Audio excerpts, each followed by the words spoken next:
उत्तर प्रदेश के खेतों में आस्था को जोड़ने का काम करना चाहिए, लेकिन इटावा में ये एक हथियार बन गई। दनदनपुर गांव की कहानी भक्ति के बारे में नहीं है, बल्कि धार्मिक अनुष्ठानों के नीचे जातिवाद के बदसूरत परसिस्टेंस के बारे में है। जब धर्म को हायरार्की लागू करने के लिए मोड़ा जाता है, तो यह आतंक का एक साधन बन जाता है, न कि सांत्वना का।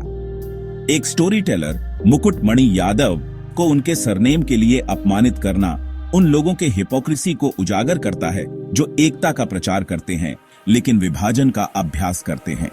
यह सिर्फ एक लोकल क्राइम नहीं है, यह एक्सक्लूजन और प्रेजुडिस पर एक राष्ट्र बनाने के खतरों के बारे में एक चेतावनी है। दनदनपुर में एक हफ्ते तक चलने वाली भागवत कथा का आयोजन किया गया था, जिसमें पूरे गांव के लोग बड़ी श्रद्धा और उत्साह के साथ शामिल हुए थे। यह आयोजन गांव के लिए एक बड़ा सामाजिक और धार्मिक अवसर था, जहां हर उम्र के लोग एक साथ इकट्ठा होते हैं, भक्ति गीत गाते हैं और प्रवचन सुनते हैं। इस कथा का नेतृत्व मुकुटमणि यादव और उनके सहायक संत कुमार यादव कर रहे थे, जो अपने भक्ति ज्ञान और मधुर वाणी के लिए जाने जाते थे। दोनों ने पूरे गांव को एक साथ लाने का प्रयास किया ताकि सबको आध्यात्मिक शांति और एकता का अनुभव हो सके। लेकिन यह शांतिपूर्ण सभा अचानक तनावपूर्ण हो गई जब भीड़ को स्टोरी टेलर की जाति का पता चला। धीरे धीरे फुसफुसाहटें तेज आवाजों में बदल गईं और माहौल में बेचैनी फैल गई। इसके बाद बिगटरी का एक भयानक प्रदर्शन हुआ। भीड़ ने यादव पर अपनी पहचान छिपाने का आरोप लगाया, डिस्कोर्स को बीच में ही रोक दिया और जातिवादी गालियां देने लगी। धार्मिक माहौल में अचानक नफरत और भेदभाव की लहर दौड़ गई। दोनों पुरुषों को घंटों तक बंधक बनाकर रखा गया, उनके साथ लगातार दुर्व्यवहार किया गया। किसी ने भी उनकी मदद करने की हिम्मत नहीं की, सब खामोश तमाशबीन बन गए। उनके बाल और शिखा जबरदस्ती काट दी गई, जो उनकी धार्मिक और सामाजिक पहचान का प्रतीक थी। यह एक्ट सिर्फ शारीरिक नहीं, बल्कि मानसिक और सांस्कृतिक अपमान भी था। उनका हारमोनियम तोड़ दिया गया, जिससे उनकी कला और भक्ति का साधन भी छीन लिया गया। यह उनके आत्मसम्मान पर सीधा हमला था। अपमान के अंतिम कार्य में यादव को एक महिला के पैरों पर अपनी नाक रगड़ने के लिए मजबूर किया गया। एक ऐसा दृश्य जिसने पूरे गांव को हिला दिया, और उन्हें पेशाब से नहलाया गया, जिससे उनका अपमान और भी गहरा हो गया। फिर उन्हें गांव की सभा से बाहर निकाल दिया गया, जैसे वे कभी उस समाज का हिस्सा ही न रहे हों। हर कार्य सिंबॉलिक था, जिसका मकसद जातिगत हायरार्की को मजबूत करना और निचली जाति की आवाजों को चुप कराना था। यह सिर्फ दो व्यक्तियों का नहीं, बल्कि पूरे समाज का अपमान था। हिंसा को फिल्माया गया और सर्कुलेट किया गया, ताकि डर और नियंत्रण का संदेश दूर दूर तक फैल सके। दूसरों के लिए यह एक चिलिंग मैसेज था, अपनी जगह जानो, वरना ब्रूटल कॉन्सिक्वेंसेस भुगतो। यह डर का माहौल पूरे गांव में फैल गया। यह सिर्फ एक क्राइम नहीं था, बल्कि सोशल टेरर का एक कैलकुलेटेड एक्ट था, जो समाज के कमजोर वर्गों को हमेशा दबाकर रखने के लिए रचा गया था। पवित्र स्थान, जो एकता और शांति का प्रतीक होना चाहिए था, प्राचीन प्रेजुडिसेस को लागू करने का एक मंच बन गया। यह घटना इस बात की एक स्टार्क रिमाइंडर है कि आस्था को कितनी आसानी से उत्पीड़न के एक साधन में मोड़ा जा सकता है, और जब तक समाज जागरूक नहीं होगा, ऐसी घटनाएं बार बार दोहराई जाती रहेंगी। मुकुटमणि यादव का एकमात्र क्राइम उनकी जाति थी। उनके हमलावरों की नजरों में एक यादव को सेक्रेड टेक्स्ट्स की व्याख्या करने का कोई अधिकार नहीं था। यह भूमिका ब्राह्मणों के लिए आरक्षित थी।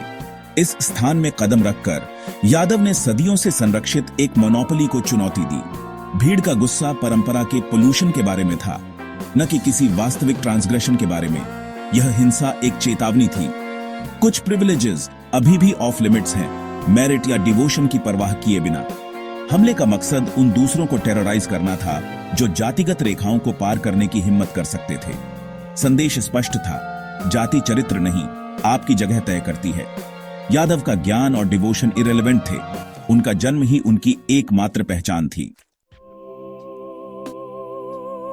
इटावा में हुई यह एट्रॉसिटी कोई आइसोलेटेड घटना नहीं है। यह भारतीय समाज में गहराई से जड़ें जमा चुकी जाति व्यवस्था का एक और उदाहरण है। सदियों से जातिवाद ने हमारे सामाजिक ताने बाने को इस तरह से प्रभावित किया है कि इसकी जड़ें आज भी हर गांव, हर शहर, हर गली में महसूस की जा सकती है। संविधान ने बराबरी का वादा किया, लेकिन हकीकत में जाति आज भी सामाजिक संबंधों, अवसरों, शिक्षा और यहां तक कि सुरक्षा के अधिकार को भी तय करती है। स्कूलों में दोस्ती, मोहल्लों में मेलजोल और नौकरी के अवसर, सब पर जाति की छाया बनी रहती है। प्रेजुडिस रोजमर्रा की जिंदगी में इतनी गहराई से समाई है कि वह मैरिज एड्स में खुलेआम दिखती है, पानी जैसी बुनियादी जरूरत तक पहुंचने में भेदभाव करती है और इटावा जैसी घटनाओं में गांव की सीमाओं की हिंसक पॉलिसिंग के रूप में सामने आती है। अकेले कानून बनाने से मानसिकता नहीं बदलती। जातिवाद कभी सब्टल तो कभी बेहद ब्रूटल रूप में सामने आता है। समाज में बदलाव लाने के लिए सिर्फ कानून नहीं, सोच में भी बदलाव जरूरी है। राजनीतिक नेताओं ने अक्सर जाति को वोट बैंक की तरह इस्तेमाल किया है। उन्होंने समाज को जोड़ने के बजाय जातीय विभाजन को और गहरा किया है, जिससे बदलाव की राह और मुश्किल हो गई है। इटावा में हुई हिंसा एक ऐसे समाज की हिपोक्रेसी को उजागर करती है जो कानून में जातिवाद की निंदा करता है, लेकिन अपने रोजमर्रा के जीवन में उसी जातिवाद को जीता है।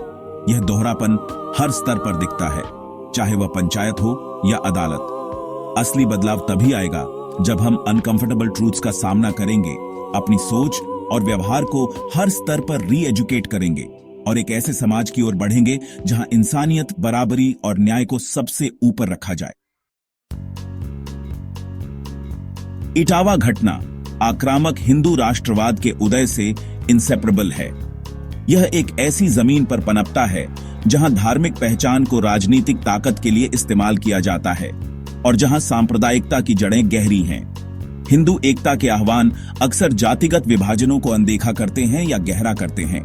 डोमिनेंट जातियों को आस्था को नियंत्रित करने के लिए सशक्त करते हैं। यह एकता सतही है, अक्सर केवल प्रतीकों और नारों तक सीमित। धार्मिक गौरव का रेटरिक सामाजिक हायरार्की के साथ मिलकर बिगटरी और मॉब जस्टिस को बढ़ावा देता है।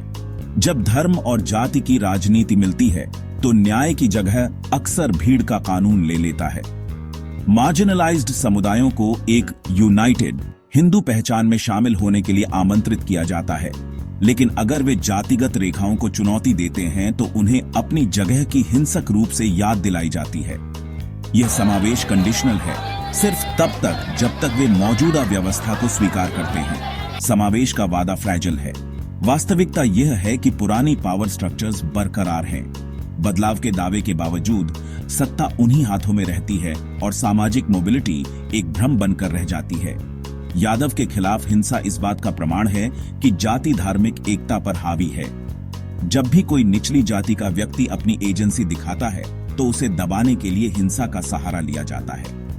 कई लोगों के लिए हिंदू राष्ट्र का सपना एक ऐसा है जहां जातिगत हायरार्की को आस्था के बहाने संरक्षित किया जाता है। यह सपना असल में बराबरी नहीं बल्कि पुराने भेदभावों को नए रूप में पेश करता है। घटना के बाद पुलिस ने तभी कार्रवाई की जब वीडियो वायरल हुआ, 4 आरोपियों को गिरफ्तार किया।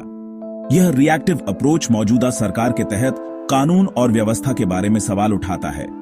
आलोचकों का तर्क है कि राज्य की आइडियोलॉजिकल लीनिंग्स जातिगत अपराधों के परपेट्रेटर्स को बढ़ावा देती हैं। वास्तविक न्याय सिर्फ गिरफ्तारी के बारे में नहीं है, यह ऐसे कृत्यों को रोकने और पीड़ितों को रिटेलिएशन से बचाने के बारे में है। राज्य को पूरी जांच, पीड़ितों की सुरक्षा और सभी शामिल लोगों पर मुकदमा चलाना सुनिश्चित करना चाहिए। न्याय विजिबल और कंप्लीट होना चाहिए, न कि सिर्फ पब्लिक आउटरीच की प्रतिक्रिया। इससे कम कुछ भी मार्जिनलाइज्ड को यह संकेत देता है कि न्याय दूर है और राज्य एक साइलेंट स्पेक्टेटर है। इटावा एट्रॉसिटी ने राजनीतिक आक्रोश पैदा किया, खासकर समाजवादी पार्टी से, जिसने इस हमले को पिछड़े वर्गों और अल्पसंख्यकों की गरिमा पर हमला बताया।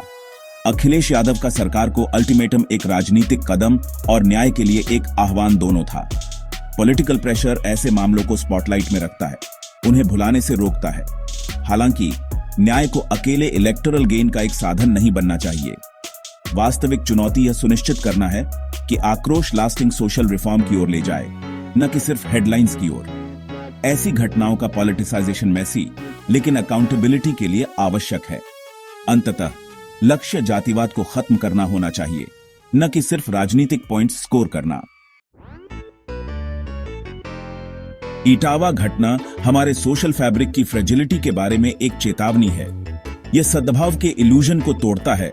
यह खुलासा करता है कि प्रेजुडिस कितनी तेजी से हिंसा में बदल सकता है। जब राज्य सभी नागरिकों को समान रूप से बचाने में विफल रहता है तो राष्ट्र में विश्वास इरोड होता है।